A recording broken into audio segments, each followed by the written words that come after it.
Much for joining. If you do have a question, kindly join us on YouTube, and the link is on our bio. You can send your question there. Also, it'll be a bit more informative because we'll be putting stuff up on the screen. This evening, we are discussing skills that are easy to obtain upon entry to the UK. Okay, so we have quite a few people coming as students, people coming on skilled worker visas, and they're coming with dependents. And what we're finding a lot is these dependents, you come as a dependent, you're just looking for any regular job to get into. We've covered quite a few jobs on the show in the last few weeks. But the importance of tonight's show is to start hammering home on skills. It makes your life so much easier if you come into the UK and you have qualifications from Nigeria. I've had people who've come in and within 2 months, they're doing really well. They're doing great jobs, working for companies like TfL, Transport for London, in amazing places. So don't be discouraged by the stories you see online. The problem is people tend to come and you don't have no skills. Sometimes you have a degree, sometimes you don't have a degree. Sometimes I ask people when they come to us about jobs, okay, what were you doing in Nigeria? I was working for some random sort of company and it doesn't relate to your skills. Now, UK is a country that really, really emphasizes on experience. So let's say you've got a degree in accounting and you've never worked in an accountant's office. You've been working in a school somewhere. Well, you'll find it very difficult to find something in your line. So it's important that you're coming here with a skill. And let's not limit that to just, educational skills, vocational skills. If it's hand skills, if you're good at cutting hair, if you're good at sewing clothes, whatever it might be, it's really important you come with something extra for that job search, as opposed to just looking for any sort of job. You will find the competition is very stiff. There are a lot of people. Some of you are already on Indeed looking. You will see some jobs, 400 people have applied, 600 people have applied, and the job was just posted 2-3 hours ago. So that's how much competition there is out there for jobs. So the minute you elevate yourself into any sector and start getting skills, certifications in that sector, it makes it easier for you. Why are we saying this to you now? Not everybody can wake up tomorrow and learn how to barb hair. Not everybody can learn how to be a tailor in a day. I have a childhood friend who came over about 3-4 months ago. First month or two was rough, but when he used to be my childhood barber in Nigeria, he used to cut my hair. And the other day, I reached out to him and I was like, oh, do you want to come down to London? There's an opportunity here. And he was like, no, I'm doing fine. Everything is great now. We're all settled. I have something doing. So in less than 2-3 months, he's doing really well. So that's what I'm saying. We need to look at skills where you can elevate yourself really quickly. Now, a lot of certification and a lot of skills that you can obtain in the UK, there is always a process to it. It's very rare where you come and you can obtain skills in 1 or 2 days. It will take you a couple of weeks. There's certification, there's licensing. You might need to get licensed in that sector. So the first place to start in is to think, what are the various available things that are there and which direction do I want to face? Because as soon as you start taking a step in one direction, then you want to make sure it's a very, very level of degree of steps you have to go through to get certified. So there's no point being, because I've had people who say, oh, I want to do the SIA license, but at the same time, I want to do something else. I know you're trying to open yourself to as many opportunities as possible, but what you will end up doing is wasting a lot of money by not being focused on one direct line, wasting time as well, because it does take time. Now, this show is geared towards people who are dependents. If you've come as a student, this is not the show for you, unfortunately. I have done a show where we've spoken about jobs that are good for dependents, for students, things you can do in the weekend, things you can do at night. This show is for people who come as dependents. You've got a whole lot of time on your hands because you're free to work 40 hours. You're free to get into some form of study or education and obtain these skills that will help you later along the line. Okay. So the sectors you can look at which are quite good in the UK right now. Let's say you come from Nigeria, and I've seen this quite a lot. You do not have a degree. You know, a lot of people are coming as dependents. You don't have a first degree, and that's fine. I'll tell you the truth. A lot of people who come with degrees are not in that much of a better position than those with degrees. They still have to undergo training, whether that's in the IT sector, whether that's in one other along their line to further themselves. Whatever it is, they're still spending money to do that upgrade. So even if you don't have a degree, don't be discouraged. Don't think, oh, you know, I have to go and do some dirty job or a care job. This is the one that infuriates me. Everybody wants a care job. I know there's sponsorship in care, but there's sponsorship in a lot of other places. Till you get the skills to access these places, you're not going to be able to know how to get into it. So one that we wanted to speak about quite a lot tonight is the construction industry. In fact, most of what we'll be covering tonight has to do with construction in one form or the other. So UK, as you may well know, we're a property channel. There is a lot of shortage of housing. And developers, the government, housing associations are all building. I mean, you could take a 10-minute drive across the road and go past 5-6 building sites. So that's how intensive building is now. So if you have some form of skill in the construction industry, I promise you, you will not look for a job for more than 1 week. You will be employed within a week. So the issue is, how do we get to that stage? And this is for a lot of guys who are coming as dependents of female students, or your wife has got in a care job, you're coming as a dependent. This is the show for you. So first thing we're going to look at, and the first thing you need to get into the construction industry, I've put this up on the screen on YouTube. If you want to join us on YouTube, the link is on the bio. If you're on Instagram, just click on the first link there. It'll take you to the YouTube show and you can follow much more easier. It's called the CSCS card. So if there's a construction site in the UK, before you can even step your foot on that site, this is the card you need. Literally, you cannot get on a site, even as a manual laborer, without this card. Now, it's only 150 to do the training and the exam to get a CSCS card. It's not very hard. It just teaches you about basic health and safety, things to watch about for on sites, how you protect yourself, protect others around you, you know, making sure you're doing things right. That's basically what it is. You don't need a lot of academic skills. It's not any sort of thing to be scared about if you wanted to go along that line. I beg your pardon. So yes, the CSCS card, you can literally get that within three to 4 days on arrival in the UK. It's about a 3-day course. So you know, it's something you can take really quickly, and it's your career path into a lot of the other things we're going to discuss this evening. Now, it is basic health and safety, like I've said, just gets you onto the site. And once you have that card, if you want to just be a manual laborer, they earn quite good wages.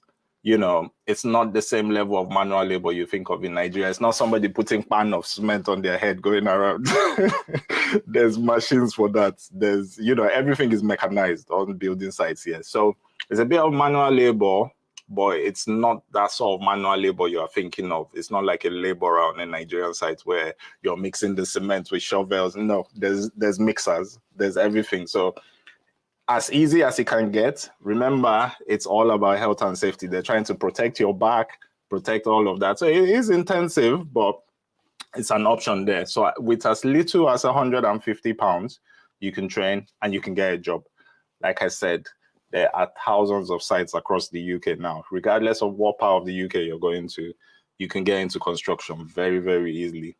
And it is a pathway onto something. So as soon as you get the CSCS card now, you can now start to look at other options within there. What areas can you specialize on in construction that gives you more pay, more employment options, and makes you a bit more indispensable on a site? So one of the first ones we're going to look at is NEBOSH. So if you're following on YouTube, you'll see this on the screen now. This is the first health and safety qualification you need to move on to bigger things on the site. And even graduates take this, because you have to remember, construction sites here, there's all manners of people there. It's not just manual laborers. You have the architects there, you have the project managers, site managers, you have people in health and safety. Health and safety is such a big sector in the UK. Everything here is controlled by health and safety. It doesn't matter what job you do. You might be working in a warehouse, you might be working even at home. You know, health and safety comes into play in so many places. You could have a health and safety qualification and be working in the NHS. You could work in, you know, Tesco, the sort of warehouses sort of thing. There's people who have to go around making sure everything is safe, signing things, making sure people are working safely. So it's such a big sector, and it's one that gets overlooked. I had a friend who worked in health and safety, actually had that qualification from Nigeria, and he came over a few months ago. He got into construction, worked there for 3-4 months. They gave him more training in there, and now he works for Transport for London. And I'll tell you, the job he's got is better than any job I have done in all my years in the UK. So don't underplay any sector, and don't underplay anything to think, oh, it's just this. I don't think that's for me. Honestly, you could be doing things you never thought you would be doing. A lot of these things, I will give you rough estimates of prices, and that's what we want people to be prepared for, so that you have an idea of what you'll be spending. You come prepared to spend that money, and it changes your life. And I remember we were talking about security a few weeks ago, and people were like, it costs £500. It's too much. You just want to come from Nigeria, get a job in a shop, and that's fine. You can probably do that, but you have to remember the competition for that. There's a lot of unskilled people in the world. You want to give yourself a bit of an advantage. This is why I keep telling people, if you come with an international driver's license. That way, you've got driving as a skill. Every little thing that you just underplay and think, that doesn't mean anything, it gives you one more point, one more advantage in your job search, and it just makes life so much easier. So the NEBOSH, it probably will cost you about £1,000. Now, that's not a little bit of money. That's quite a lot of money. It's not something to sniff at. But if you definitely want to move into that sector and see yourself progress and get to the stage of a project manager, you can do NEBOSH, and then you can take Prince 2, which is project management. And before long, you will be a site supervisor, where you're just supervising people. You may be going around doing inspections, site inspections, making sure things have been installed properly, making sure the laborers, because on a site, you have so many different trades who come onto the site. The electricians will come, they'll do their own work, they'll go. The plumbers will come, they'll do their work, they'll go. The people who fit the meters, electric meter, gas meter, they'll come, they'll do their bit, they'll go. So there's someone, after every tradesman has come, does an inspection, make sure it's up to scratch. If there's incidents, reports, anything like that, they fill them out. There's people just ensuring the safest site daily. You rarely hear of construction accidents in the UK. The UK is a world leader. When I say a world leader in health and safety, it's what they are known for. Everything we do here is done to the highest safety standards. So to get to that level, they need people to actually do these things. And it's a sector that has a lot of jobs. So many people are not looking there. So if you definitely think, you've been thinking, you don't know what to do, some of you are already in the UK, I get people messaging me every day, I'm here, I don't know what to do, this and that. Take this as something that, okay, let me do a bit of research on this. Is this something I can get into? Is this something? And you will be earning incredible, good, very, very good amounts of money. So if you want to go into it, like I said, the first stage is the CSCS card. And then if you want to go into health and safety properly, you can consider NEBOSH. Okay, so moving on from that, other things you can look at is forklift training and licensing. Now, driving a forklift is not that hard. And like we said, on sites in the UK, everything is mechanized. You don't have people picking up 10 bags of cement. But no, there's cranes. Somebody who drives a forklift, picks it up. So it's a bit intensive, but the intensiveness is the driving of the actual thing. So, you know, if you're coming as a female student, your husband is going to come in to do nothing. These are things you could consider doing, you know, certainly. If you wanted to learn, to get a forklift license, it's about £500. And the training for it is about £700. So you do the training, you pass the exam, and then you apply to have an actual license in it. So when you go somewhere and apply, it's like you're licensed to do this, you're trained to do that, you're qualified to do that. A total investment of about £1,200. Like I say, these amounts sound very high, but when you hear what these people earn per month, I promise you, in 2 or 3 months of having a good job, you have recovered that money back and more. You know, you have recovered that and more. So see it as an investment in yourself, obtaining skills. It's not more about the particular ones I'm talking about this evening, but I want people to start thinking of, okay, what skill can I get when I get to the UK? What can I get into easily that gives me a pathway to assured jobs, constant job? You know, when you have these things and you put your CV online, jobs will be calling you every day. People will be calling you. You won't need to apply to jobs. They will call you because there's a need for these people. You know, it might not be in the area you want. You may have to travel for work or one thing or the other, but at least there will be work, as opposed to we have people come here 4 or 5 months. You are sending 50 CVs every day. You're applying to 100 jobs for retail worker or to work in packing warehouse. And there's thousands of other people applying for that job. There's people coming from Europe, coming to work here, looking for the same thing. Elevate yourself a step ahead and get yourself into a position where, you know, you are doing a bit more. Okay, so that was the forklift training. And one other one that's also, we're coming up to the 20-minute mark. So I like to end this discussion in about 20 minutes and open it up to questions for you.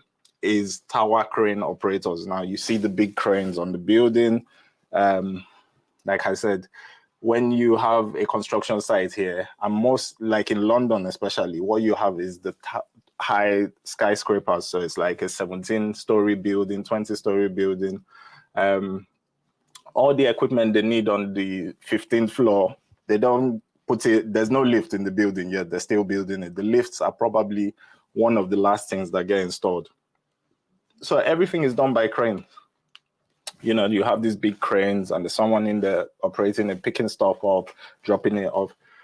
If you successfully train to be a tower crane operator, you would easily earn between 50 to 70,000 pounds a year. You'll be earning more than people that work in offices.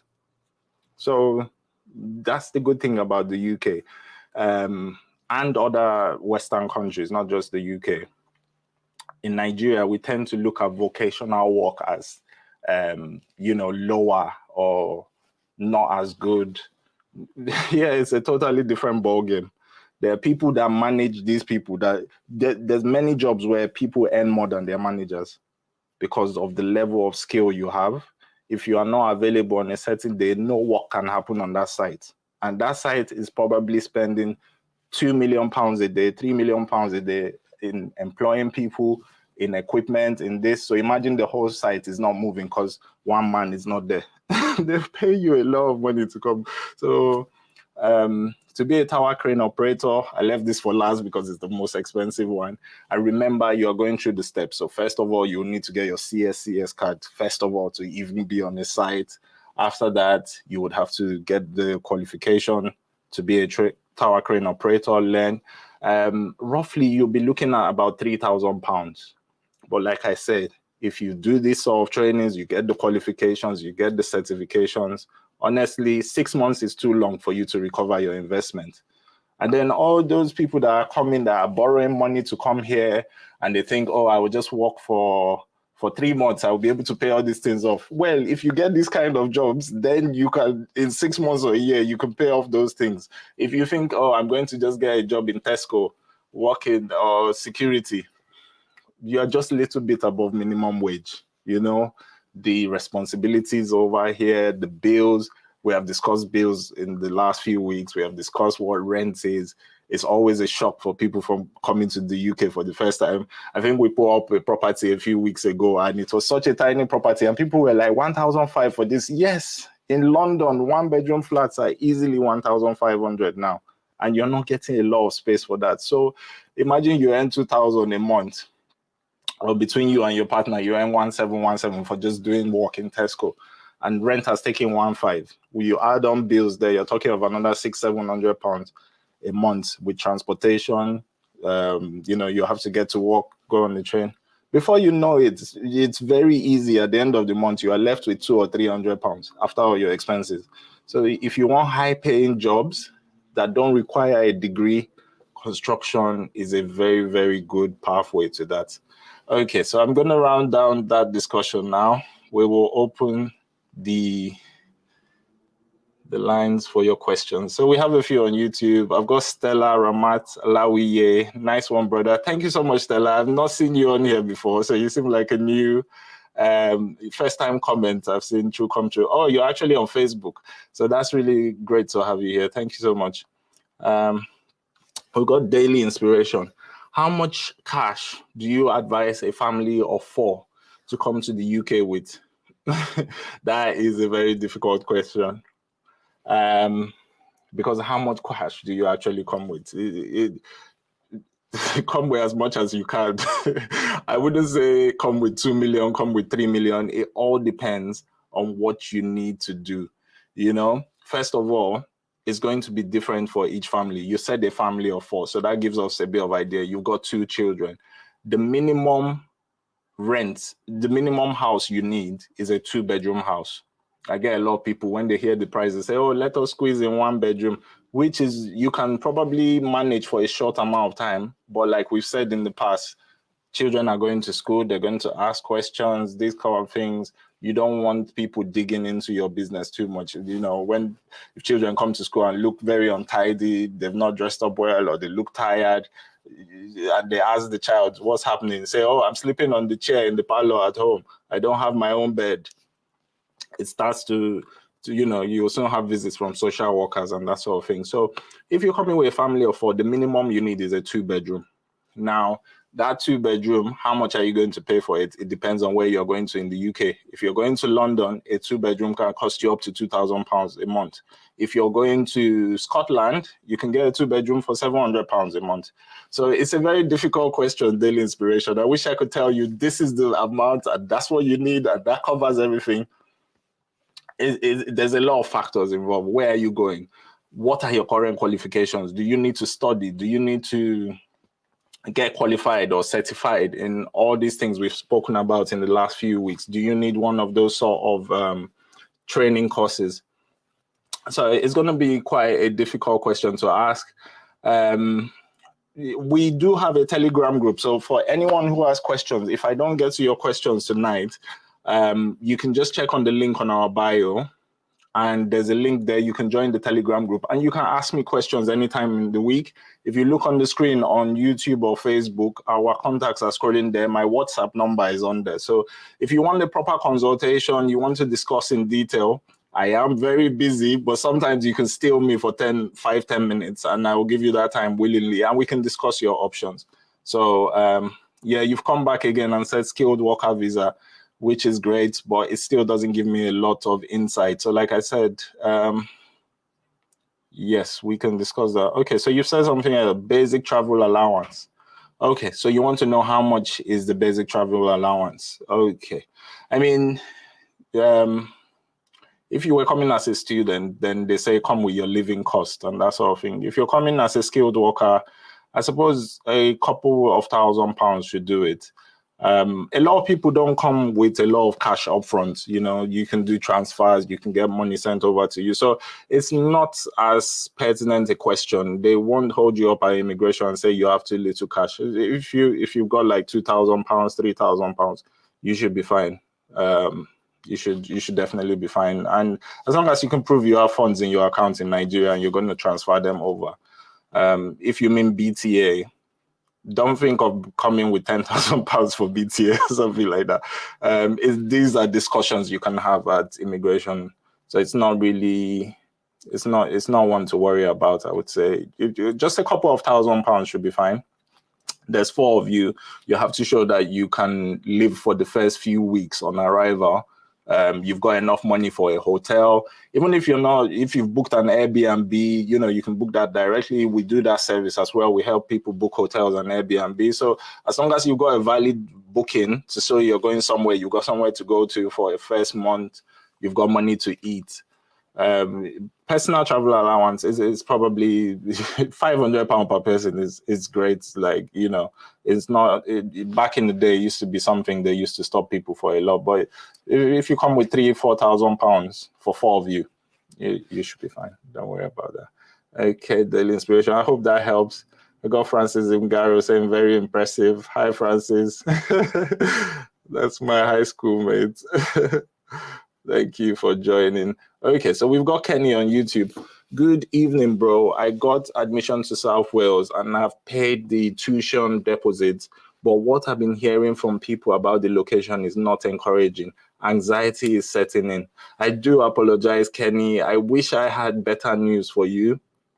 And that is a location I have discussed quite a lot on this channel. I think I'm seeing you here for the first time, so I'm not sure how long you followed us.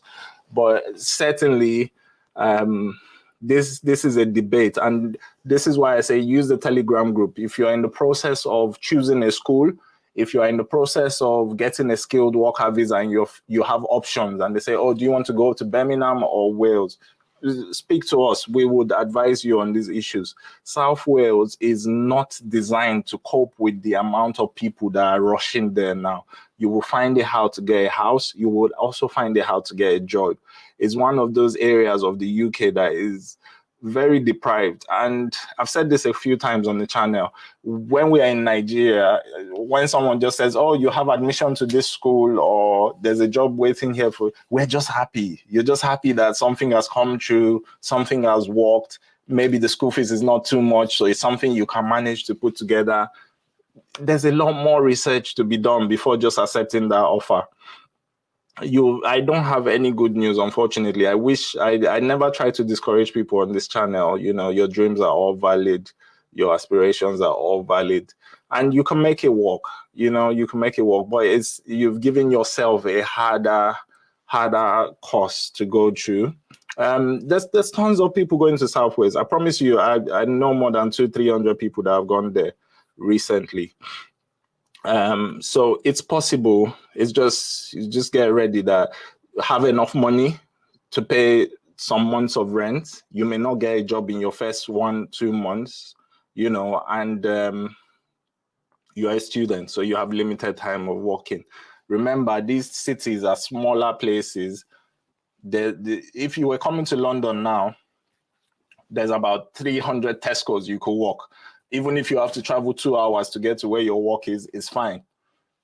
You will find a way to do it. If, there's options. But these areas like South Wales, Sunderland, there are many places I've spoken about in the past. They're not great. They're places where there's very low economic activity there. And people who were born in those areas, who live in the UK, born there, grow up there, they leave there to go to other parts of the UK for better opportunities.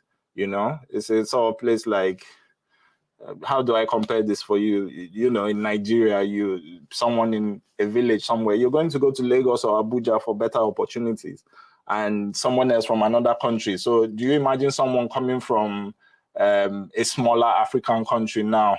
I don't know what country to use, but they come to Nigeria and then they will think, oh, let me go to that village in Niger State. That's where it's cheap to live, or that's where there's cheap education.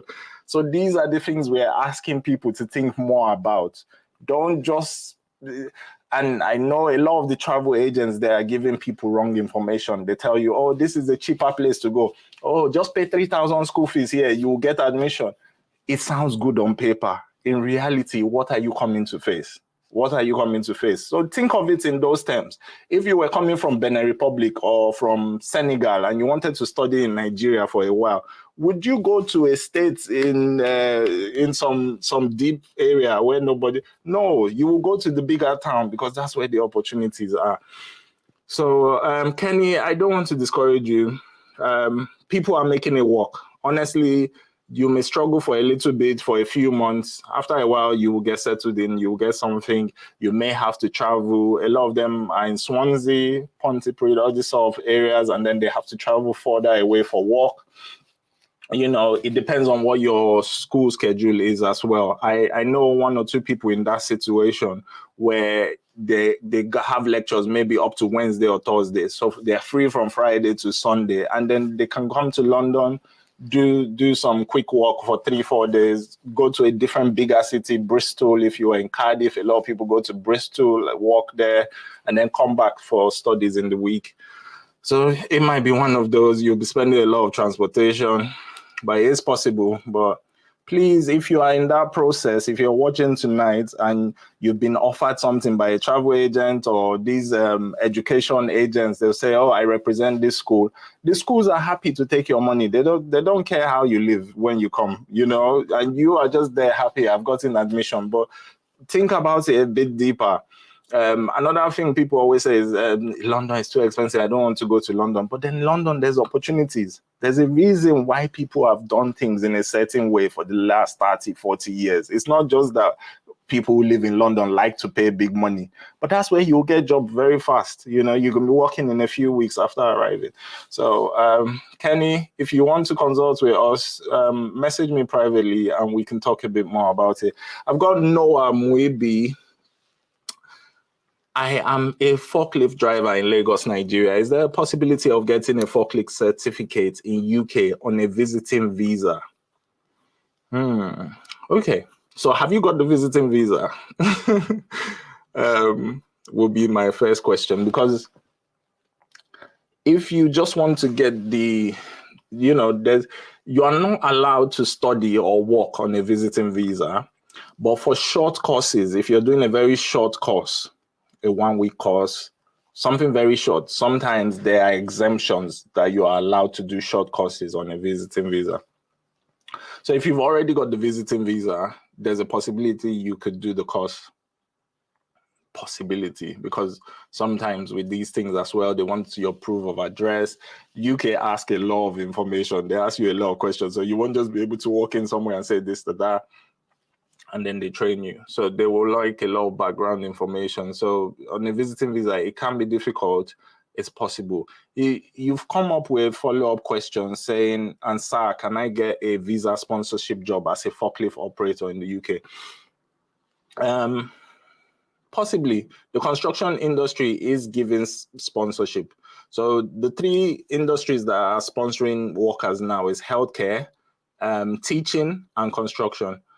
The problem is getting it from Nigeria, because what you have to say is that for people coming as doctors, their qualification is easily recognized here. They only need to do a little bit of exams and study, and then they switch over. With forklift operator, what qualifications do you have in Nigeria? Did you just learn this by yourself manually? Do you have actual qualifications in that can be translated across? And is there a service that can do that? So if you have a degree now in Nigeria and you're coming here, you can use the ECCTIS service, their verification service. So they verify your degree. Somebody from Nigeria can't just come with any degree and say, oh, that's my degree they gave me, that's it. You will still need the degree to be verified. So they will contact your school and make sure that you did pass out from that school, like you did attend that degree. So with these smaller courses, there might not be a service to verify it. So one good thing you have going for you is you have the experience, you know how to do it. You know, coming over, will it be the same type of forklifts you're working on? Would the ones in the UK be newer models compared to older style ones that are there? Would they be the same? These sort of questions that will come into it, but you are already in an advantageous position because you know how to do it. So if you come, the cost of training for you will be about half of what I said compared to someone who is new that will have to go through all the steps. You will just be looking for certification. You will just be looking for licensing as opposed to learning it. So you might be able to cut out the cost, just take the exam and get your license. So that's where you are in a good stead. But Noah, yeah, you can reach me on WhatsApp or on Telegram, and we can discuss it a bit more. I can look into that for you, definitely. I don't always have all the answers on this show, but if you speak to me in the week, I go find answers for people. I beg your pardon. Okay, so that's all we have on YouTube for now. I'm going to take a few from Instagram. If you're on Instagram and you want us to get to you quicker, just go on the link on my bio. You can join us on YouTube. You can join us on Facebook, and we can answer your questions quicker. Monye Glory says hello. Hello, Monye. You're here every week, and you are very active on the channel. Thank you for joining. Okay, so we've been talking for a while, so we've had quite a few comments coming. I do apologize on Instagram. It's not the easiest one to get to. Follow us on YouTube. Noah, you say, can I have your WhatsApp contact? It's scrolling on the screen. So if you are watching on YouTube, just you see the red line at the bottom of the screen, Softlandings UK. The last number there, that's our WhatsApp number. So you can take it off the screen on YouTube, and you can contact me on WhatsApp. So we've got S Bonano on Instagram. Greetings to you. We appreciate your good work, as it's very helpful to us. Thank you so much, Bonano. Thank you for joining. You say, I know this is different from the topic of the live video, but please, what are the problems associated with domiciliary care jobs? Okay, so this is one we've discussed a lot in the past. I hope you're still there, Bonano, S. Bonano. With domiciliary care, you know, if you work in a care home, then you are in a fixed location. You are in one care home, you go there every day, you do your shift, you come out, you take care of the residents in there. If you do domiciliary care, then you are going to the homes of your clients. So there are different levels of care. There are people that cannot live on their own. They need to be in a care home, and they need to be taken care of by people in that home. They are not allowed to just do things by themselves because they're very old people or they're very sick people. So they need that level of support. Now there's assisted home support where people still live in their own homes, but they get a little bit of help from the government or from care institutions. So you get people visiting them at home for maybe 30 minutes just to help them to bath, just to help them with their medication, make sure they take the right medicines for the day, that sort of stuff. So that's what domiciliary care is. So you will be given maybe 4 to 6 clients in a day to attend to. The problems, like you are asking, Bonano, is all your clients might not be in the same axis. So one client might be here, the next client is about 40 to 50 minutes away, the next client is an hour away from that one, and you have a specified amount of time to spend in each client. Now, the problem is they only pay you for the time in that client's home. They don't pay you for the travel time in between. So you don't get paid for traveling in between. And that's where the problems come in, because you may leave your house at 7 o'clock in the morning and you may come back home at 5 o'clock in the evening, which is a good 8, 9 hours. And you may only be paid for 3 or 4 hours because it's the time you spend in the care home. So if you are going to a remote place in Scotland where there's no good transportation, or in the north of England where there are no good transport networks, there's time you will be waiting for a bus 30, 40 minutes. There are areas where there's no buses or no constant trains, like London or the south, where it's more better connected. So I have advised people, if you're coming for domiciliary care, come with your international driving license. If you don't know how to get one, or you are already in the UK, reach out to us. We can help you process that. You know, we can do it for you within a day. We can do it with, you know, the standard service is 3 days. Express is the same day. And then you can buy a little car when you come. So a lot of people now, what we see is people say, oh, I want sponsorship, but I don't want domiciliary care. There is only a limited amount of care homes in the UK. If you keep saying, oh, I'm waiting till I see care home, you will wait till the sponsorship scheme is over. This scheme is not going to run forever. Remember that. So I have a lot of people in the last few weeks saying, domiciliary is hard. If you can drive in Nigeria, you can drive in the UK. Let me tell you, if you can drive in Nigeria, you will be a great driver here. So make sure you come with your international driving license and prepare to buy a car. These are the part of the things we're saying. You may need to invest a little bit of money You know, a lot of times we look at it that when we leave Nigeria, we have suffered to pay tickets, we have suffered to pay visa, we have suffered to pay COS, we have suffered to pay all these things. And when we get here, everything should just work. No, I'm sorry. This is what I'm trying to prepare people for. When you get here, there may still be a little bit of spending as well. Make sure you are budgeting for that spending. Make sure you are prepared for that extra thing that happens here. It doesn't just all fall into place when you come. There is still, so the better prepared you are for it, the easier it will go. Okay, so those are the issues with domiciliary, Bonano. I hope that helps you. And you've come back as well and you say, why do people criticize it and prefer care home jobs to it? Also, where can you advise for cheap 3-bedrooms house nearest to Hockley Hill, Birmingham?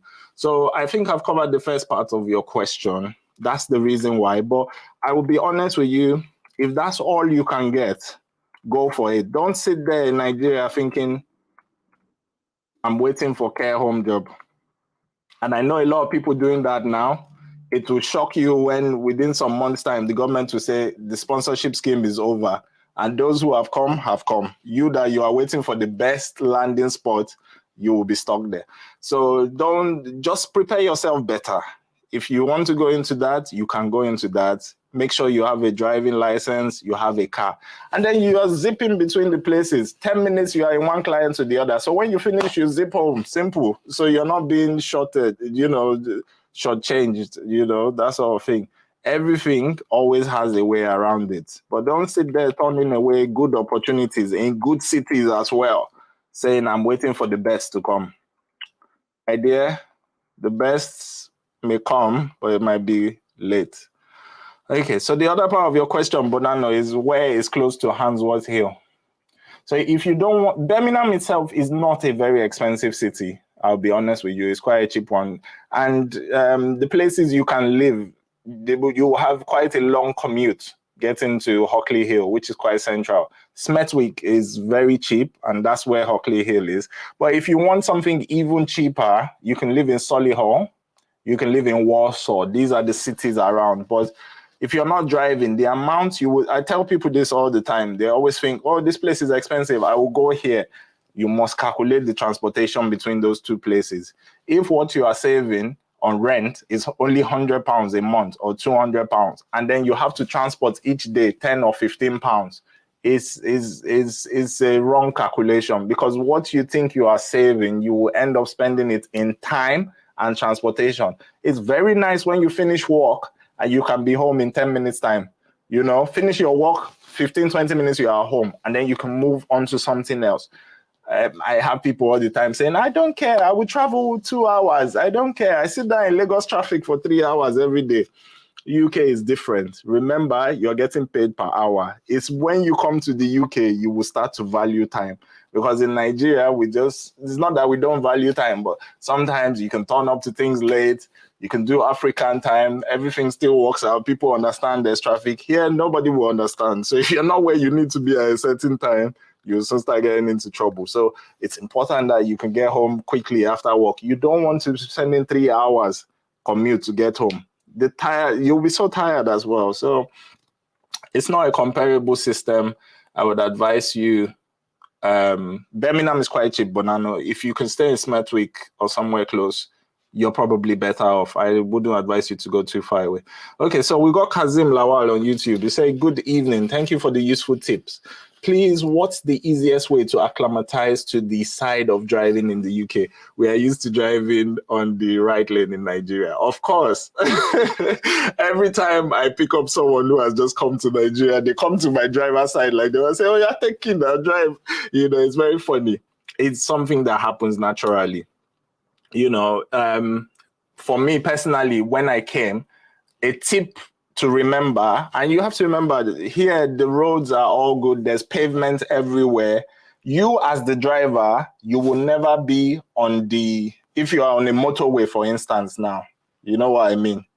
You won't be on the edge. So as you are driving, you will not be on the side of the road, you will be on the opposite sort of thing. So there are signs.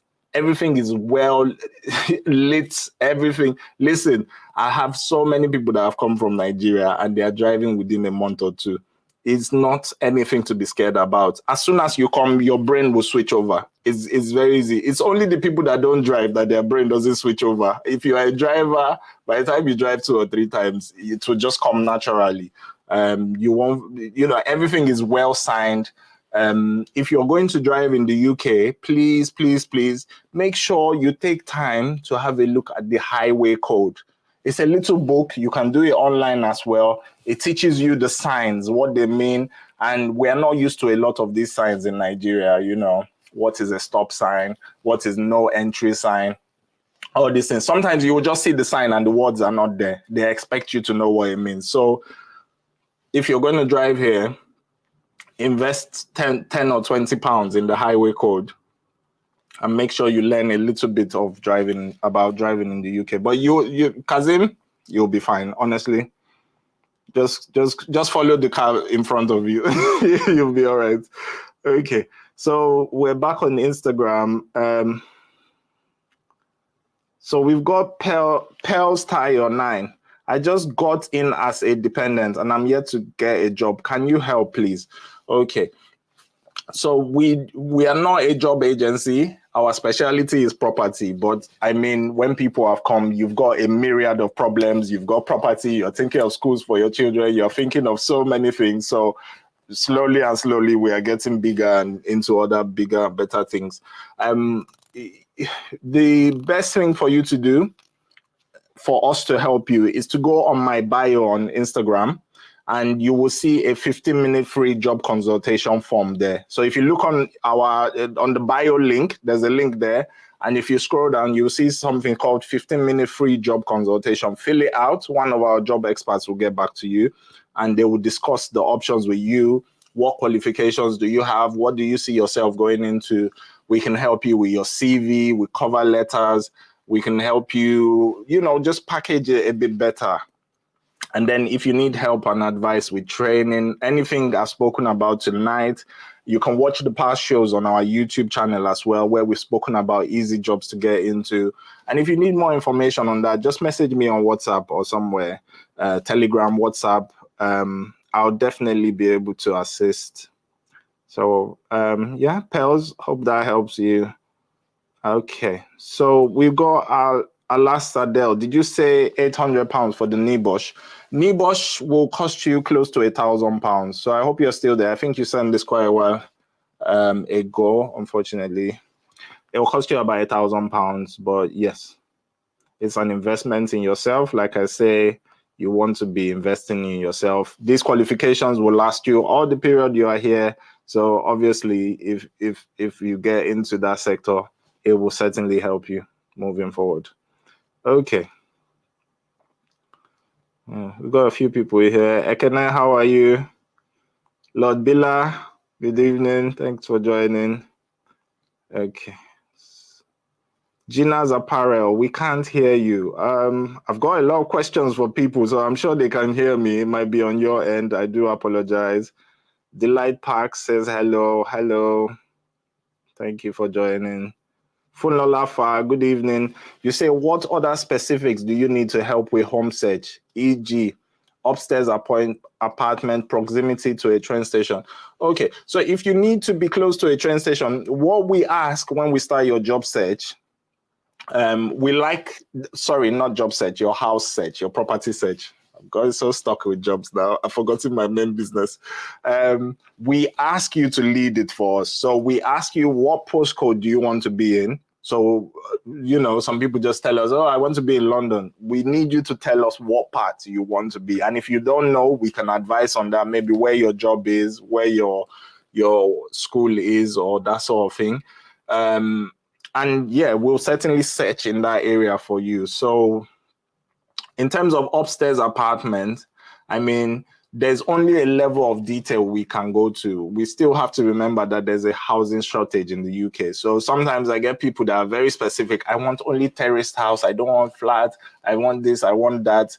Well, that might be your ambition from there. When you get here, you will very quickly realize that it is not achievable. So we don't like to promise you things that we cannot achieve.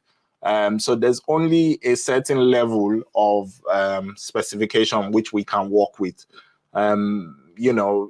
Also, it depends on the housing stock in that area. There are areas in the UK where people will say, I want a studio flat, and studios are not popular there because from history, those are areas they have bigger spaces. So no students there. Maybe it's not a student town where there's a big university. Most people have a 1-bedroom or 2-bedroom, and we can't find any studios there. So we would have to advise the client that you may have to take a 1-bedroom because that's all that's available in that city. So it's not really dependent on us. It's always dependent on what's actually available there and what's achievable. But we will try to work to your specifications. Like when people tell us they want terraced house, that's what we look for first. If we cannot find that, we will now tell you, okay, maybe you should consider this. It's the same thing with postcodes or near a train station. Sometimes people tell us, I want to be in this area, and then we search that area, there's nothing there. We will advise you, maybe you need to expand your search a little bit, or maybe you need to increase your budget. What you have told us, the price range, your budget cannot cover that. So it's a back and forth process. We will check, we'll see what's going on, we would advise you, and that sort of thing. So send us your specification by all means, and we will always try to start from there. But if we can't achieve it, we would certainly advise you. We've got Stargate Production Limited on Instagram, and you say, please, for someone going to the University of Roehampton, where is the best place to find cheap accommodation?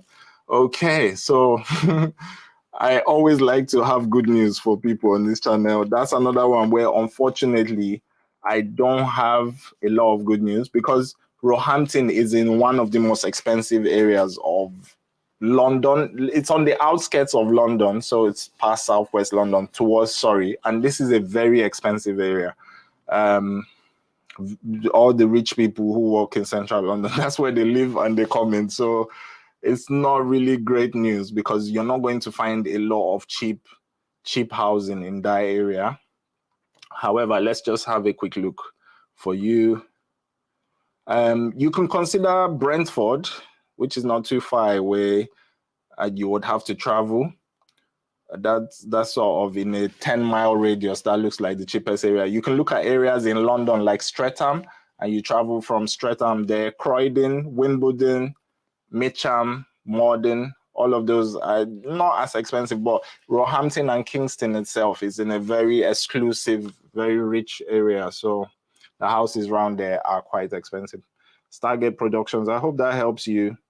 Send us a message if you need a bit more information. We've got Oroma101 on Instagram. You say, please, how much does it cost to get an SIA license? So an SIA license, you would need to do your training, which takes about 1 week, 5 days in the classroom, 5 to 6 days. And at the end of that, there's an exam. So that training and the exam cost about £150. Then you need to apply for your badge. Your badge, to apply for the badge, you need your DBS check. The DBS check costs about £40.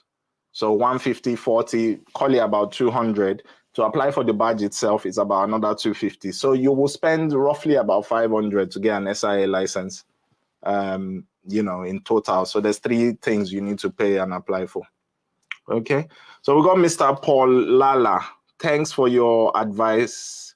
Please, can I learn and flourish in this forklift job, even if I haven't driven or operated a machine before? Yes. That's what I'm saying.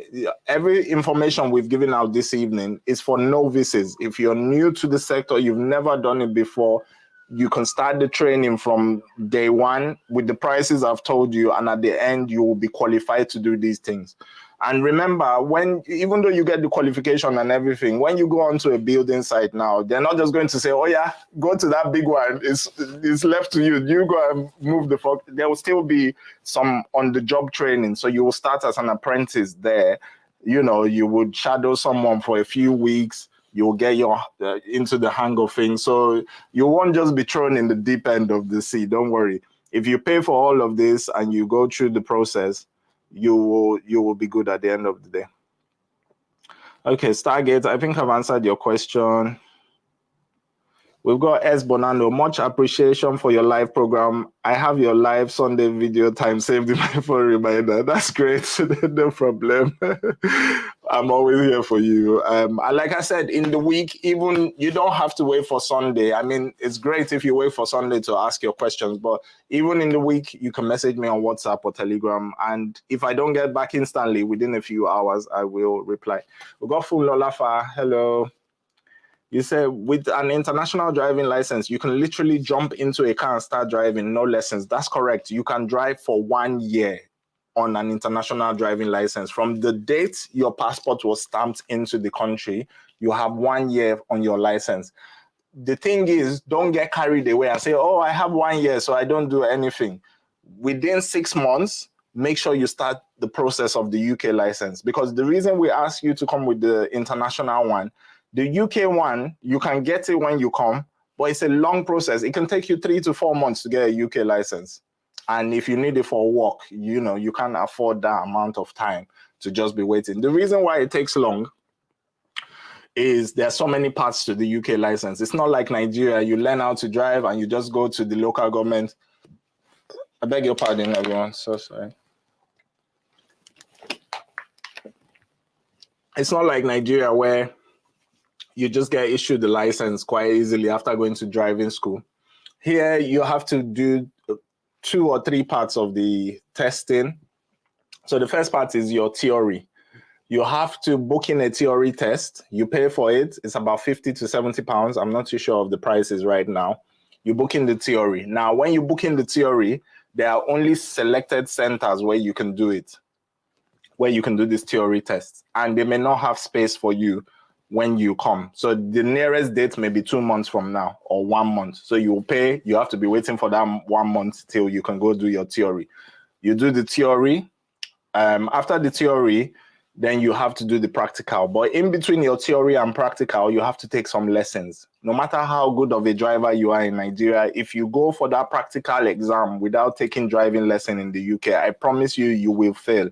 Please, if you get to the stage of applying for the UK license, after your theory, make sure you take minimum of 10 to 20 lessons. One driving lesson is about 25 pounds now. So if you're taking 10, that's 250 pounds. If you're taking 20, that's 500 pounds. So you see why I say you should come with your Nigerian license, because the cost and the time starts to add up. Give yourself about 6 months to get a UK license so that you can spread the cost out. It doesn't hit you at once.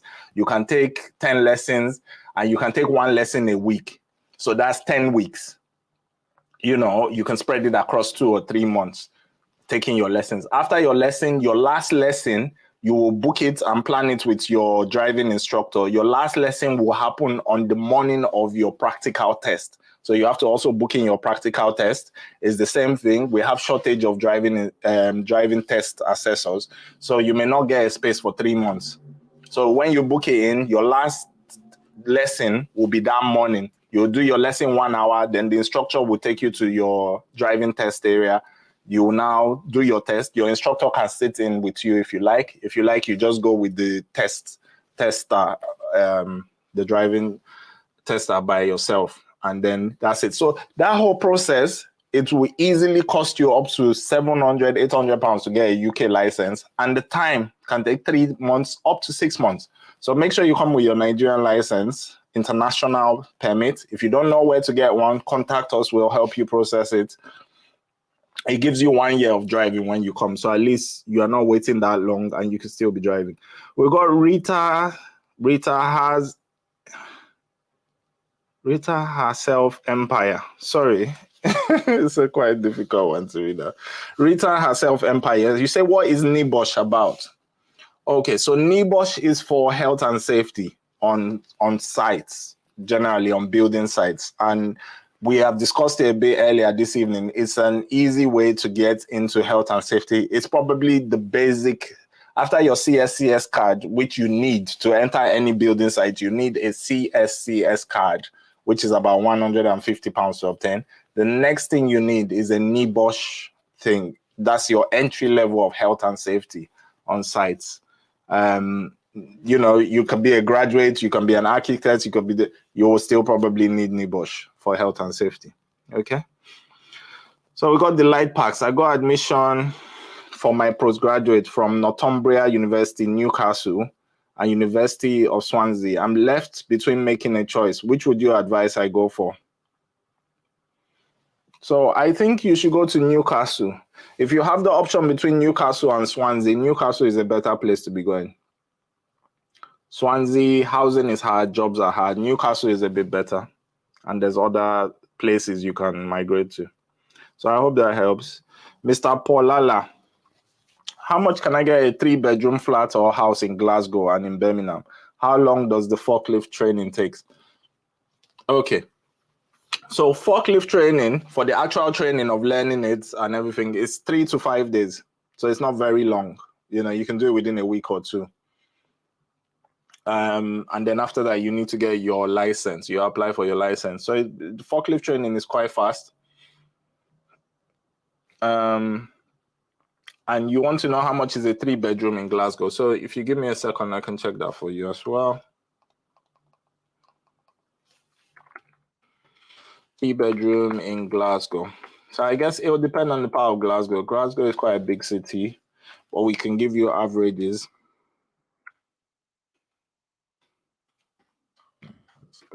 Glasgow to rent 3 bedrooms. Okay. So you're looking at anywhere between 900 to 1,500 roughly. Yeah. And on this channel, when I give you prices, don't go for the lowest price. People do that every single day. Every price I give you a range and people just jump on the lowest one. I want the one of 900. My dear, it might be the hardest one to get. So go for the middle. If we say 900 to 1,500, start thinking 1,002 in your head, 1,003. You may not get that 900 one. There might be only 2 houses. The people you are competing against have better, you know, people that have been living here, they have 2 jobs, this, that, you know, they have credit history, you don't have credit history, so you're going to find it harder to rent. So the cheapest house will probably not go to you who has just come from Nigeria. I'd say this every week. When we give a range, it happens every single day. I say, oh, between 800 to 1,000. Give me 800. It's not that easy. I'm just telling you what to expect. Go midway. So that's sort of the prices for Glasgow, 900 to about 1,500. If I were you, I would budget 1,300, 1,200, 1,300 to be safe, because you may likely not get that 900 one.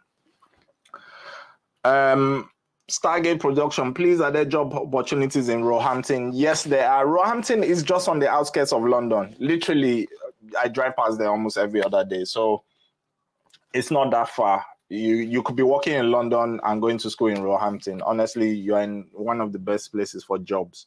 In terms of housing, it's expensive. You can live in London. So a bit of the places I gave you earlier are actually London or just outskirts of London. But yeah, you'll be good for jobs. Honestly, you'll be good. Okay, so we got Hoppy Bay. How possible is it to get a job on arrival as a student? Very possible. You know, I have done a show in the past for student jobs. So if you look on my YouTube channel, you can watch that in detail. We go over easy jobs which you can get. You want to be looking at things in the retail sector, like customer service, because you want to work in somewhere like a supermarket, like Tesco, Asda, Sainsbury's, Waitrose. The supermarkets, most of them, the big ones, are 24 hours. You know, they are there Saturday, Sunday, they are there till 12. Some are there all night. You can get a shift that fits in with your school nicely and with your study. That's the advantage. If you don't do that, you can look at security job. Get an SIA license. Security is a good one for students as well, because the same thing, you need jobs that come with shifts, where there's night shift, there's weekend shift that you can do outside of your education. But if you want more information, go on YouTube. You will see one of our shows we've done in the past, and it covers a lot of good jobs for students. Today we are more focused on qualifications that dependents can get into. Okay, so we've got Funlola for, if not sure of postcode, could you utilize a particular train station to search for a house? Yes, we can. Everything has a postcode in this country, so even the train station has a postcode. We can definitely search around there. What you have to be aware of is areas around train stations, houses around train stations are more expensive because everybody wants to be close to transportation. The way you think is the way everybody is thinking. So you know. If we give an average and say this area houses are 800 to 1,000, the ones near the train station will be the 1,001. So yeah, of course, everybody wants that convenience to be closer. Okay, so we've got S. Bonano. Is it easier to get a house or flat in Birmingham? How's the job opportunity in Birmingham? What should I budget for a 3-bedroom in Birmingham? Birmingham is the second largest city in the UK after London. So all your questions are yes, it's good for jobs, it's good for everything. It's a big city. You can get almost anything in Birmingham. I would deal with your property inquiry because that's the one that's more pertinent. And you want a 3-bedroom house. Okay, so it depends on the part of Birmingham. Let's go a bit more specific for you. Okay.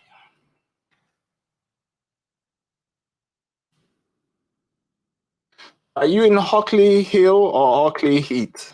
There's a subtle difference there. I'm not too sure, but let's see what comes up. Yeah, there's nothing Hockley Hill. So I'm guessing you're in Hockley Heath, which is in Solihull, just on the outskirts of Birmingham, not too far from the central.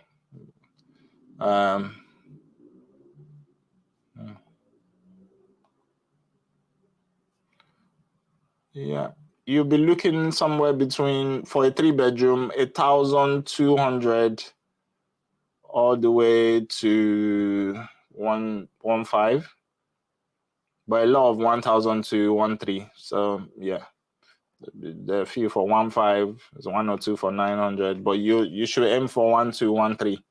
1.3, I'd say. I hope that helps, S. Bonano. Fulolafa, you say, please encourage those only permitted 20 hours. Talk about discounts that come with student ID. Oh my God, you are in for a bonanza. When you talk of student discounts, every shop has a student discount. You know, you'll be saving 10% everywhere. Only for the period of your study. You need to get an NUS card, National Union of Students, I believe. NUS card. It's very popular. I think you pay £10 for the card, but then everywhere you go, if you go to cinemas, if you go to shops, you get 10 or 15% off most things. So if you like shopping and that sort of thing, you will definitely save a lot for the period of your studies. I mean, we've spoken about student jobs just 5-10 minutes ago. You need something that fits around your shifts if you're looking for work as a student. And there's a lot of opportunities. It just depends on the part of the country you are going to. That's all it boils down to. So what I want to see more Nigerians doing is making informed choices. Don't just go to the school that chooses you. You know, like the first admission letter you get. I've had people, we've advised them and they think about it and they say, okay, you know what? I'm not going to that school anymore. And it's not to discourage your dream of coming abroad. Give yourself the best chance when you come. Don't come and start a struggle life. And then that's where you see all these people go on Instablog Nigeria and they're crying like, oh, I didn't know it would be so hard. You didn't know because you didn't plan yourself. You just got one admission from a school in the bush and you just thought, oh, yes, I'm going to UK. UK is different. Eh? There's UK London, there's UK, South Swansea. There are two, it's like living in two different countries. Honestly, you will have a totally different experience. I had a young man who came, he's in the University of Greenwich, and I speak about him quite a lot on this channel, and he came, he didn't have all his school fees. He was in a bit of a predicament for a few months, and when I mean this guy hustled, the way he walks inspires me. It reminds me of when I just came to the UK. He has 2-3 jobs on the go. He's doing security. Even as of yesterday, he came to my house to say hello and to say thank you for all the help I had done for him. And because he's finally managed to pay off all his school fees now. And he said, oh, I have a 24-hour shift starting. I'm working from Sunday all the way to Monday morning. I say, oh boy, how do you do this? You're strong, eh? You know. So I like his spirit. He's ready to hustle. But then the opportunities are in London for him. He can get 2-3 jobs at a time. He was working near my house yesterday. That's why he passed by in the shopping center. Then he's going for a security job somewhere else. He has the flexibility. He has variety. You go in Swansea, you will to find one job will take you 2-3 months. So honestly, Don't let your travel agent tell you that London is expensive, or go to the bush somewhere because your school fees will be 6,000, but you can pay small deposit and escape Nigeria. Escape Nigeria to what? To slavery, or to a position where you find yourself that you cannot even pay your rent and you're in trouble now. You put yourself in more problems than you started from. It's like jumping from fire pan to fire. Don't come and put yourself in a situation where you come and end up with anxiety, all these other things. There's a lot of things that don't worry us in Nigeria that starts here. You see a lot of people in this country have mental problems. It's the level of pressure when you don't know where that rent is. In Nigeria, you still have your family around you. You still have people to talk to. Loneliness is the biggest killer in this country because nobody has time to listen to your problems. Nobody has time to even give you audience. Everybody is dealing with their own. Nobody is just flexing. So please make an informed decision, especially on these university places. I see so many people, they are attracted by the cheaper school fees. I see them on forums and they'll say, oh, where's the cheapest school fees in UK? Don't go for cheapest school fees matter. If you can't pay school fees, wait till next year, save some money. Student routes will never close. UK love international students. Hundreds of thousands of people come here. The thing that is in danger of closing sometime soon is the care route. You understand? If you're coming on sponsorship, do that quickly. Get into the thing. But you'll find most care homes are in good places. They're near the cities. So, yeah, if you're coming on student visa, think very carefully about the school you take. It can determine a lot about your future in this country. Because remember, that first year or two is really important. So we got Daniel Gift on YouTube. He said, to work in big supermarkets as a student, can I walk in and ask if I can get a job?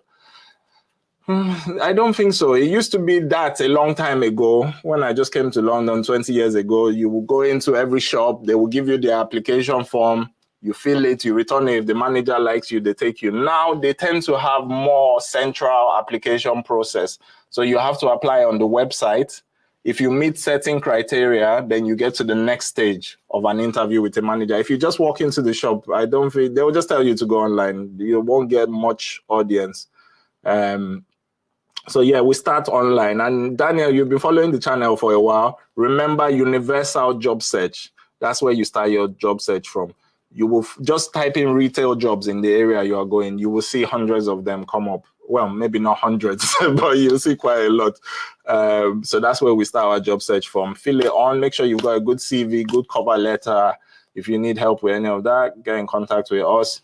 The CV determines a lot. I see so many people, they come and they have done one CV with one company in Nigeria, one cheap CV. The person that is writing the CV for you has never worked in the UK before, never lived in the UK before, and you are influenced by cheap prices. Listen, if you invest in a 50, 70 pound, 100 pound CV, the results you get will be different. Like I have said this evening, there are people that make certain kind of CVs and you put it on like this. My friend I tell people about that works for TFL now. He came last year. He did a up-to-date good UK CV. It's employers that call him. I have somebody who works for Live Nation, the ticket master. They do all the tickets for big events in the UK, and he was recruiting for an IT job, a business analyst. So he's my very, very good friend, a Nigerian guy. His name is Michael.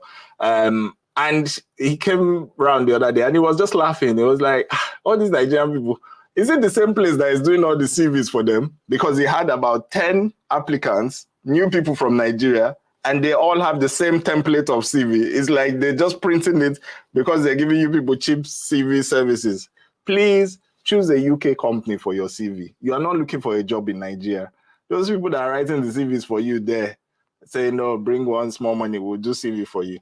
They have never worked here. They don't know requirements of companies here. They don't know the buzzwords and key things to put in a CV that makes your thing stand out and be chosen.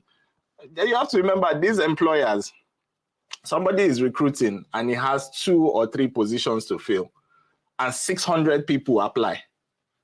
Now, you put yourself in the place of the employer. I'm looking through CVs. There's 600 here. You think I'm going to look through all those 600? He will just type some keywords in a search listing to search through all of them. And the people that mentioned that will just come. Okay, who has mentioned this, that in their thing? And those ones will narrow it from 600 maybe to 200. Then they will look, okay, who has done this, who has done that. So by the time you come with those Nigerian CVs, honestly, those are the people that stay looking for work for months because you think you're being cheap. And honestly, they cannot do it the way it will be done for you here. Okay, so Daniel on YouTube, we got you with another question. You said between Manchester and Birmingham for both jobs and housing, which is preferable to go to? So when I compare things, you know, if there's a big difference, I will tell you definitely go here or definitely go there. Manchester and Birmingham are very similar size cities. They are both number 2 and 3 in the UK after London. So for a slight advantage, I would say Manchester, but it's not a big difference. There's just as much opportunities in both. And in terms of housing, I think Birmingham is slightly cheaper. So, you know, pros and cons. You can never get the perfect place. You know what I mean? You just have to weigh up what is more important to you. Both have similar job opportunities. I think Manchester is a bit more metropolitan.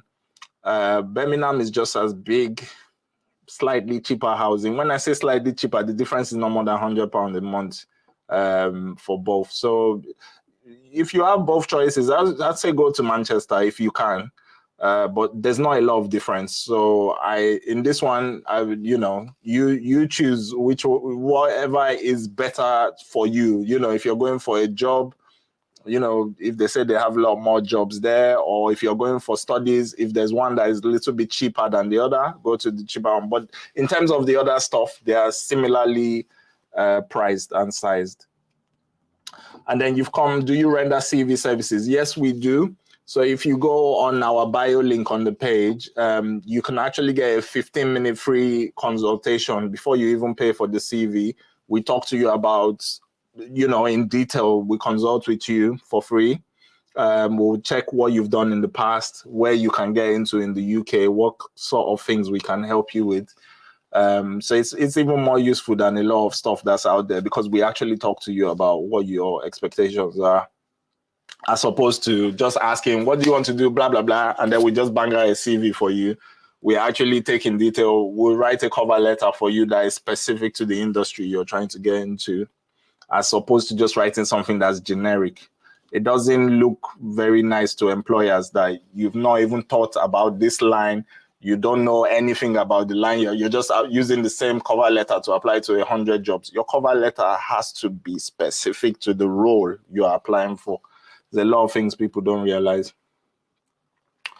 Okay, I do beg your pardon.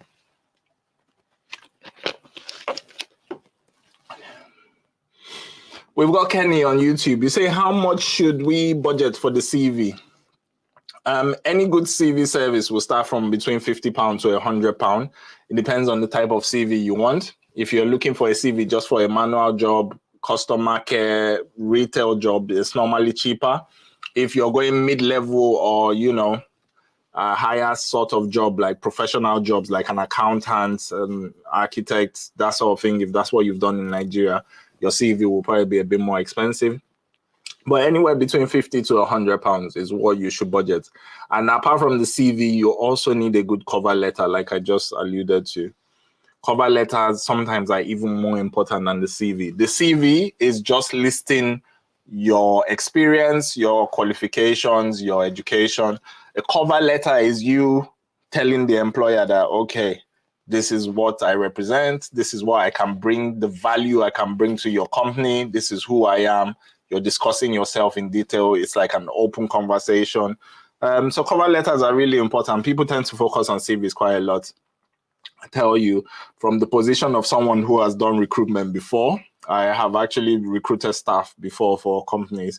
And honestly, when you see hundreds of CV, you just breeze through. If it's not hitting the spots, they don't even read half of what you're saying in these things.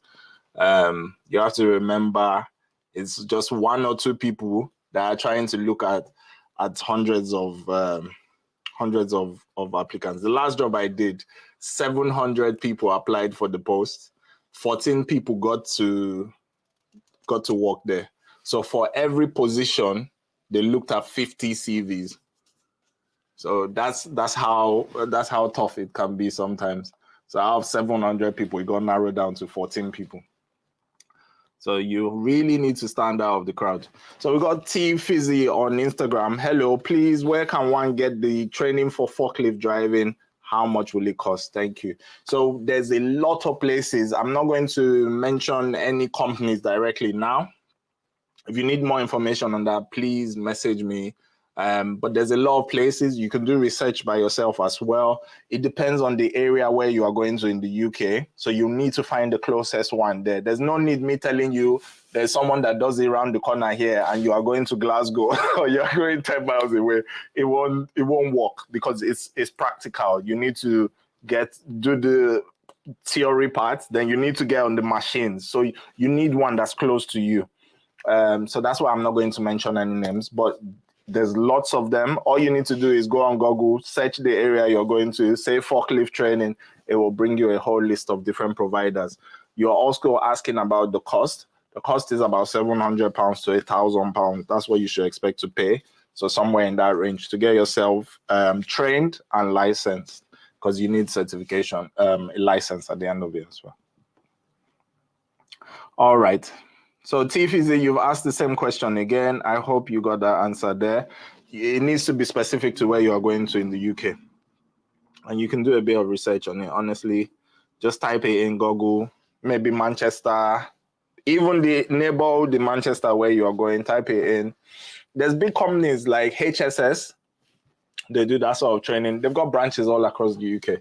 And some others get certified, get licensed. So there's a company called Get Licensed as well. They do licensing as well. So those are the ones you should look at. But honestly, just go on Google. It will tell you the nearest one to you. That's really what you want to focus on, the one that's close to you. No need going to do this training hundreds of miles away. Because, you know, unless you're saving a significant amount of money, you want to do it where it's close to where you're going. We got Hoppy Bay. My school is in Norwich. Do you advise I stay in Norwich or a big city for a job opportunity?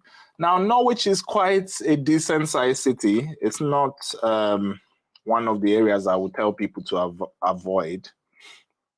You know, it's quite decent in terms of size. And it's the biggest city in that locality where it is. So, you know, I'm just looking on the map now. There's not a lot of places you can go from Norwich, really. Everywhere that is around you there is smaller than Norwich. So the other areas are coming to Norwich. So so if you're going to that region, you are sort of in the best place. You know, there's Great Yarmouth. That's by the coast, by the sea. You know, there might be, because it's a tourist area, there might be more opportunities for customer care in the summer there. A lot of places operate along the coast where they are very busy in the summer because people come from the UK, other parts of Europe, other parts of the world, and they visit these places.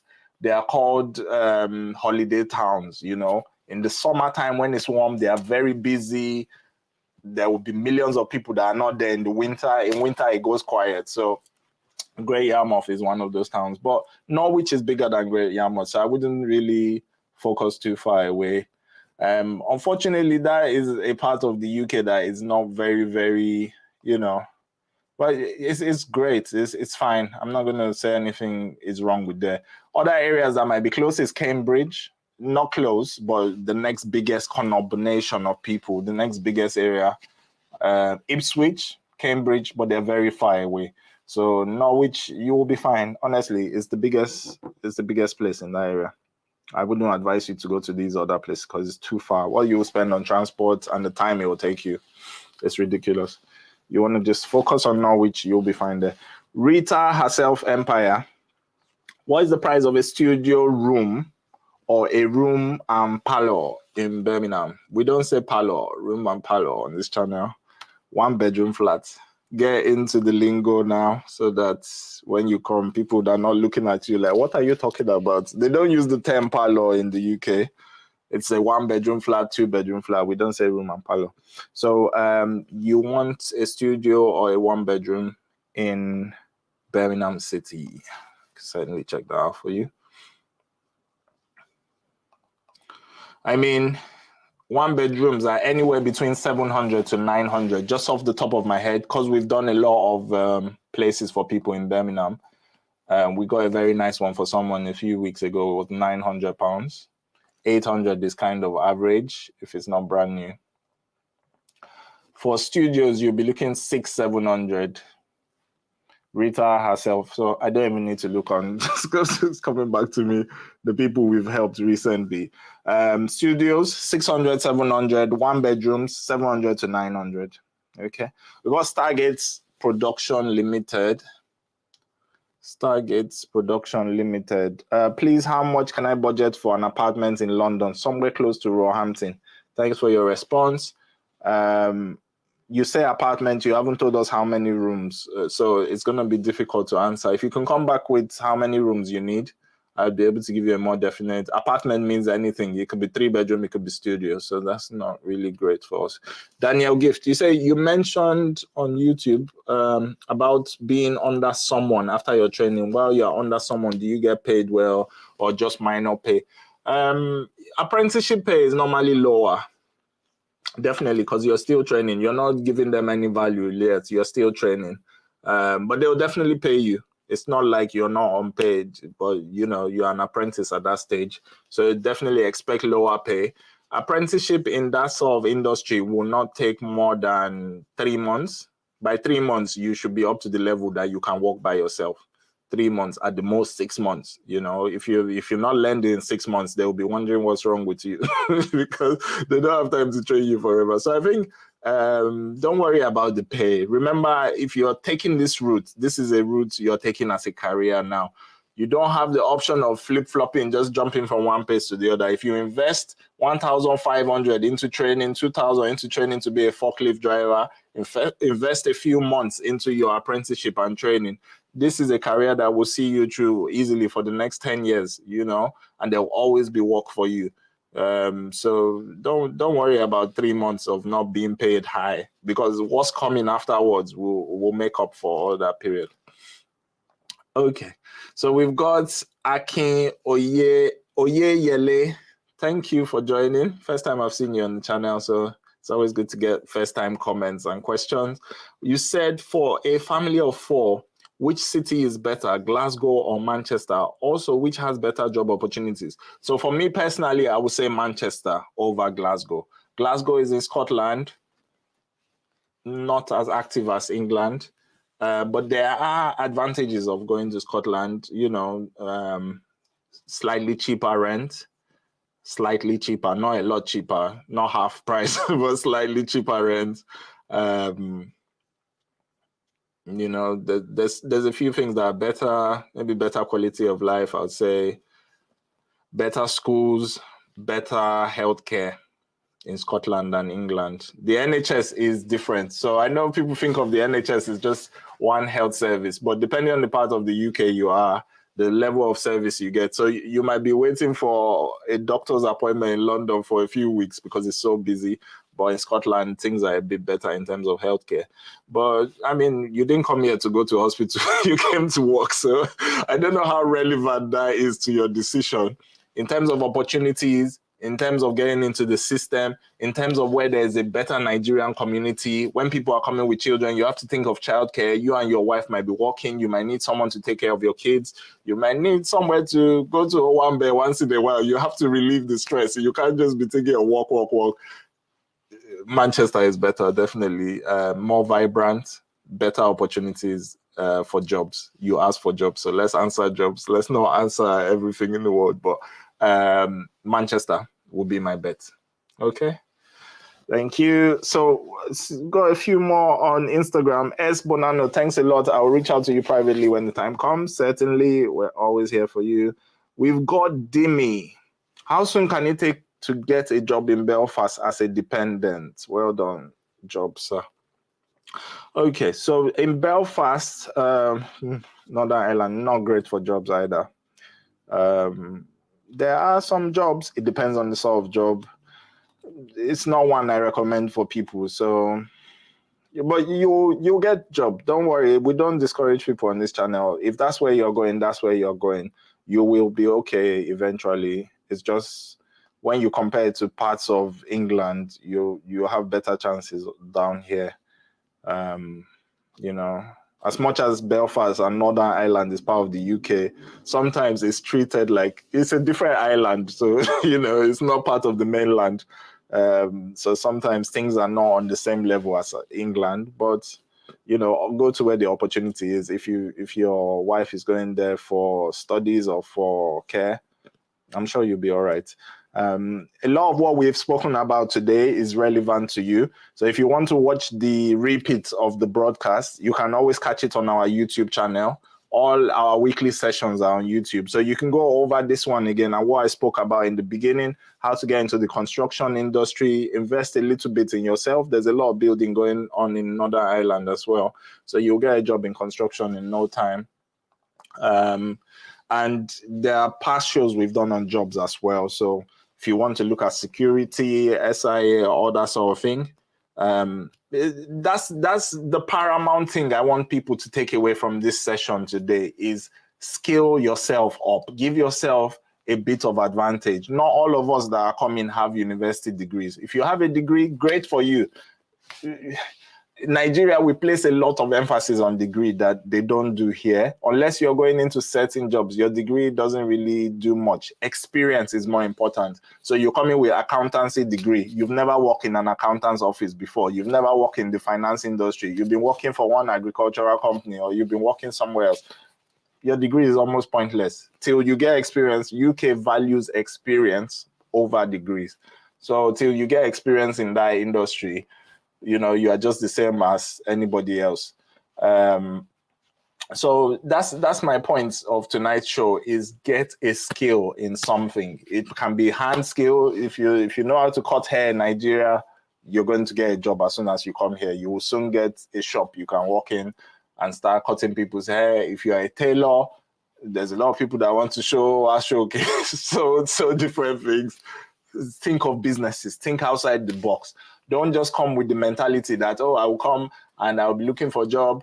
You may be looking for a job for 3-4 months without anything extra. So think outside the box. We've spoken on this channel about starting child-minding business for ladies, you know, people who are coming as dependents. If you're going to be home all day, start thinking of how you can get yourself registered, go through the process of doing these things. Think outside the box. Don't just think, oh, I'll go on this website, because there's thousands of other people doing that. So to give yourself a better chance of getting something soon. And honestly, some of these other things are much more profitable than working 40 hours a week for Tesco and they throw you minimum wage or just some little money and you're struggling. If you start your own child-minding business as a lady in the UK, you could very soon be earning a lot more than what people who are going to work are doing. And you're doing it from the comfort of your own home. So yeah, these are the things we want people thinking about. Beg your pardon. You can't be one-dimensional with this jackpot journey. That's the thing. I think one thing that's very common for us as Nigerians is when we see one thing that is working, everybody wants to go in that route. It's like, wait till they enter now this one. And then you get everybody's head mentality. It's like a herd of sheep. Everybody running towards the same fate. Don't do that. Think differently from what other people are doing. And you will see it will work in your favor. Okay, so we got Daniel Gift. I appreciate you. I so much appreciate you today. The job ideas are so helpful. Thank you, Softlandings. I appreciate you always being here, Daniel. Thank you so much.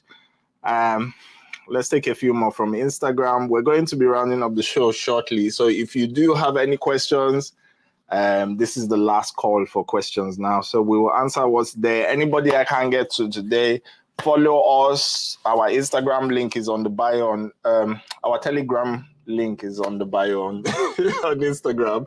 You can also send us a message on Instagram. We'll always get back to you. And yes, so we got Mr. Paulala. Please, can one travel to Schengen countries with just their BRP or they'll require a visa? The UK is no more part of Europe, so you definitely need a Schengen visa. Very easy to get. The gentleman I spoke about earlier today, who I said is doing a 24-hour shift, he just got a Schengen visa. So I said, that boy is so active. He's always impressing me. Yeah, so you want to start getting your passport stamped by other countries, take a train to France. You know, it's just a train ride away. You can invest £300. You've gone to France and come back, another stamp on your passport. It looks good in the future for other things you're doing. You can go to Amsterdam by coach from the UK. You jump on a bus, wake up tomorrow, you'll be in Amsterdam, you take a ferry, you cross the channel. Travel in the UK across Europe is very, very cheap. You can go to other parts of Europe for less than £200, £100 by flight. And it's good to always expand your horizons. Don't just think, oh, I'm going to UK and that's where it ends. If you can apply for a Schengen visa, by all means, but you can't just use your BRP anymore. We are no more part of Europe. We have done Brexit a few years ago, so we left the European Union. We got T-Physics. Can the training be done in Nigeria? No, you need to be here, my dear. ISO. What's your opinion about Pontypridd, South Wales? I beg your pardon. We've spoken about South Wales today. Not good. Not good for jobs. Very cheap school fees. I see a lot of people going there. Not good at all. So I won't go much into that because I don't like to discourage people, but those are the places you should be avoiding right now. If I had a big headline I could put on my channel and say, don't go to South Wales, I would do that. Because honestly, the amount of you going there and going to go, there's no houses, there's no jobs. What are you going there for? Cheap school fees. Is this school fees that's going to pay your bills? Okay, so we got minutes by Missy. Hello, good evening. My school is in Hertfordshire, but I'm planning to stay in Barnet or Enfield. Is it advisable in terms of jobs and food delivery business? Yeah, it's great. Barnet or Enfield, you're in a great place. That's London. That's more or less London. That's outskirts of London. You'll be all right. Definitely. There's a lot of opportunities there, a lot of jobs. Stargate Production, please, how much can I budget for a studio room or one-bedroom apartment in London? You will be looking, so if you want a studio, your own private bathroom and toilets attached to your room, they start from about 1,100. One-bedroom apartment can go anywhere up to 1.5. So from 1,001 to 1.5 a month. I would advise you to get a room in a shared house if you are single. If you're not coming with family and you're one person, you can get a room in a shared house. You share the bathroom and toilet for about £800. You know, if you're trying to think of saving money, you don't really need a studio. UK is expensive. I know we are used to big houses in Nigeria, having our privacy. When you come here, especially if you're in the big cities and you are single and you're young, you're a student, think of a shared house. Honestly, you'll save so much money. There's a reason why people are doing it. It's not just that they like to share, but it's a very expensive city you are coming to. Smart Fit Fashion House. Can I get a job for tailoring? I mean, you can probably get a job for tailoring. Seamstress. So it's called seamstress here. You can probably get one. There's lots of them. I went to buy a new blazer in the shopping mall a few days ago, and I've got these long arms. So everything in the shop never sizes me. I have to get them specially adjusted. And there's a tailor working for that shop who does that specifically. So you can get a job. What you should actually aim for is running your own business. I always tell people with hand skills, if you've got something you can do by your hands, come here with the idea that I want to start my business. Don't think of job of working for someone. You can do it for a short time, but you will earn so much more. All these things are in much demand here. Jenkin Rocks, please, what are the steps to starting a child minding business? I'm not going to go into detail, unfortunately, because the show is coming to an end. But what you can certainly do is go on my YouTube channel. The links are in the bio. And I have done a whole show like this on that. So you can watch it back. And I'll tell you the actual show now. So you know. So it's the show we did it's about a month ago, easiest jobs to get on arrival to the UK. There are chapters in the description, so you can just skip to the part about child minding. You don't have to watch the whole 2 hours. Skip to the part about child minding, and it will tell you in detail there how you can go about that. Smart Fit Fashion House, I already have admission. Can you help with the visa? and soft landing as well. We don't do visas, unfortunately. We are property focused. We help with jobs as well. We don't do visas. So you come to us when you have your visa. Unfortunately, we don't do visas. I do apologize. It's not something we've gotten into. Maybe in the future, but it's not something we do now. We like to focus on our sector so that we can help people properly. There's no use doing everything and then you're not helping people, giving us much help. So there's a ton of visa agents in Nigeria. I'm sure you're in good hands. If you ask around, you'll get a good agent. But we don't do visas, unfortunately. We got Funlolafa. Thank you for always being here, Funlolafa. You've been one of our biggest supporters, and I really appreciate your time. So we are rounding down the show now. Apologies for anyone I have not gotten to. I think there's one or two more there. How is Nottingham? Nottingham is great. Smart Fit Fashion, you're asking how is Nottingham? Is it a good place to stay? Brilliant. There's a good big Nigerian community there. It's cheap. It's not too far from London as well, just about 1 hour on the train. So, very good. Delight Parks, how much is a 1-room apartment in Newcastle? You want to aim about 700 to about £1,000. And we've got, yeah, that's it. So that's all the questions for tonight. I do have to round down the show. It is past midnight.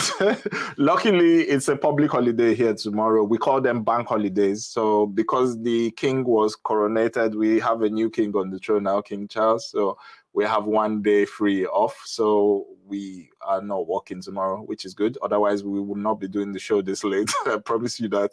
But yes, I do have to go now. I think I've got one last one on YouTube. You mentioned starting your business if you have hand skill. Can you use how to start fashion designing business as an example? Well, you might need to get some certification first. So you can go to any little fashion school here, get a certification, find out about licensing, any associations you need to join over here. If you are only catering to the Nigerian community, let's say you're doing a show, okay, or those kind of things, all you need to do is just register a business. We have to register a business here, the equivalent of CAC in Nigeria. We call it Companies House here. You can get an agent to do it for you. You can go on Companies House website yourself. You register your business, make sure you open a business account, keep an account of all your records, business you do, issue invoices to customers, and calculate your tax at the end of the year. That's all it is. If you need an accountant, you can get an accountant involved. But if you're starting small, there's a certain amount you can earn before you have to pay tax. And your first 1 or 2 years, you don't have to charge VAT.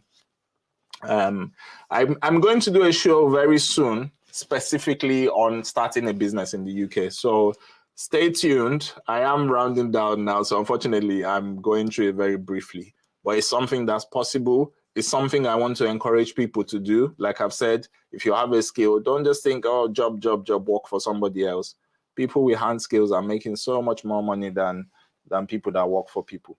So I'd like to thank you all for joining the broadcast this evening. As always, we do appreciate your support. Subscribe to our YouTube channel. Follow us on Instagram, Telegram. The links are on the channel. If you need to talk to me personally, your best bet is the WhatsApp number. I will always get back. And that WhatsApp link is also on the bio on Instagram. Maybe not instantly, but I will get back to you. Thank you all. Have a brilliant week ahead, and see you next week. Bye.